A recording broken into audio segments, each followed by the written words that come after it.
மது போதையில் சிறுவன் ஓட்டிய பைக் மோதி தந்தை படுகாயம். மகள் புகாரால் முத்தமிழ் நகரில் பரபரப்பு.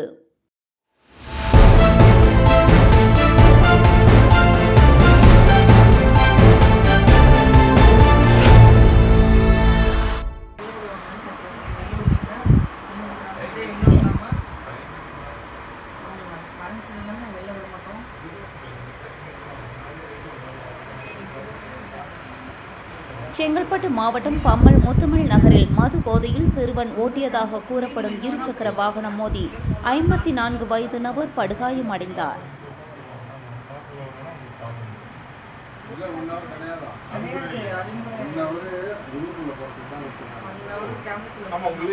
பாதிக்கப்பட்டவரின் மகள் சிறுவன் மீது மது போதையில் இருந்ததுடன் மிரட்டலும் விடுத்ததாக காவல்துறையில் புகார் அளித்துள்ளார்.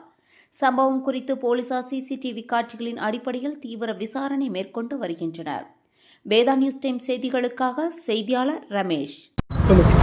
நானும் எங்கள் அப்பாவும் முத்தமிழ் நகர் பம்மல் ரோட்டில் கடைக்கு போயிட்டே இருக்கப்ப ஆப்போசிட் டைரக்ஷன்லேருந்து 2 பசங்க ஈவினிங் 7 மணிக்கு ஆப்போசிட் டைரக்ஷனில் வந்து ஃபாஸ்ட்டாக இடிச்சிட்டாங்க. பின்னாடி உட்காந்துருக்கவன் தான் வண்டி ஓனரு. அவன் வந்து ஓடிட்டான், வண்டி எடுத்துகிட்டு ஓடிட்டான். குடிச்சிட்டு ஒரு பையன் வண்டி ஓட்டிகிட்டு இருந்தான். அவன் ஓடிட்டு இருந்தான். அவனை போய் நான் பிடிச்சி கூப்பிட்டு வந்துட்டேன். அப்போ தான் தெரியும் அவன் குடிச்சிருக்கானே எனக்கு தெரியும். அதுக்கப்புறம் நாங்கள் 100 கால்ஸ் கால் பண்ணோம். 100 கால் எடுக்கவே இல்லை. அதுக்கப்புறம் எங்கள் அட்வொகேட் வச்சு 100 கால் பண்ணி அப்புறமேட்டா லீகலாக மூவ் பண்ணப்போ அவங்க ஹாஸ்பிட்டலுக்கு அவங்க பேரண்ட்ஸ்லாம் வந்தாங்க. அப்போ வந்து எங்களுக்கு ஜட்ஜு தெரியும் அப்படி சொல்லிட்டு திமிராக பேசுனாங்க. அதுக்கப்புறம் தான் ஹாஸ்பிட்டல் வந்ததுக்கப்புறம் தான் தெரியும் அந்த பையன் அண்டர் 17 இயர்ஸ் ஓல்டு போல் அந்த பையன். அதுக்கப்புறம் தான் அது எங்களுக்கு தெரியும். இந்த மாதிரி யாருக்கும் நடக்கக்கூடாது. இந்த மாதிரி லைசன்ஸ் இல்லாமல் வண்டி ஓட்டி இந்த மாதிரி இப்போ எங்கள் அப்பா டெய்லி வேஜஸ்க்கு தான் ஒர்க் போகிறாங்க. இப்போ 12 months கிட்ட நடக்க முடியாது அப்படி சொல்லியிருக்காங்க. இந்த மாதிரி பொதுமக்களுக்கு நடக்கக்கூடாது.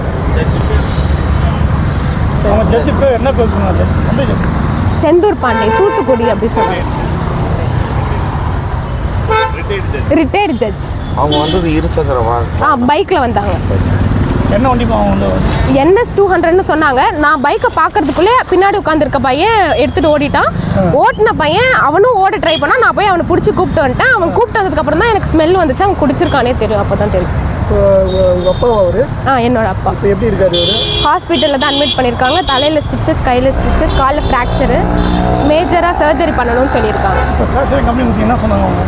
ஸ்டேஷனில் கம்ப்ளைண்ட் கொடுத்துருக்கோம். இப்போ ஆப்போசிட் பார்ட்டிலேருந்து இன்னும் எதுவுமே வரல. அதனால் இன்னும் எதுனான்னு தெரியல. எவ்வளோ வெயிட் பண்ணுறீங்க? காலையிலேருந்து வெயிட் பண்ணிகிட்டு இருக்கோம் சார் ஸ்டேஷன்.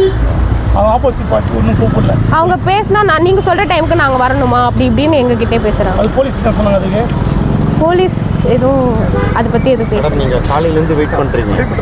நீங்கள் ஒரு பெண்மணி சம்மந்தப்பட்டவங்க வந்து பிடிச்சிருக்காங்க, தப்பு பண்ணியிருக்காங்க. இது வரைக்கும் காவல்துறை எதுவும் உங்களுக்கு நடவடிக்கை எதுவும் எடுக்கல?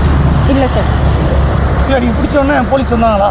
அப்போ நான் 100 கால் பண்ணேன். 3-4 டைம்ஸ் கால் பண்ணேன். ரீச் ஆகலை, ஃபோனே போகலை. அப்புறமேட்டா எங்கள் அட்வொகேட்க்கு வச்சு அவங்க ட்ரை பண்ணாங்க 100க்கு. அப்புறமேட்டா பிக் பண்ணி அப்போ தான் பேசினாங்க. அப்போ என்ன சொன்னாங்க? போலீஸ் பார்த்துட்டாங்களா? அவங்க ஹாஸ்பிட்டலுக்கு டைரெக்டாக வந்தாங்க, பார்வதி ஹாஸ்பிட்டலுக்கு. அங்கேயும் வந்து இந்த மாதிரி ஜட்ஜு இன்னைக்கு லீவு அந்த மாதிரி பேசிகிட்டு இருந்தாங்க. சண்டே மதுமிதா.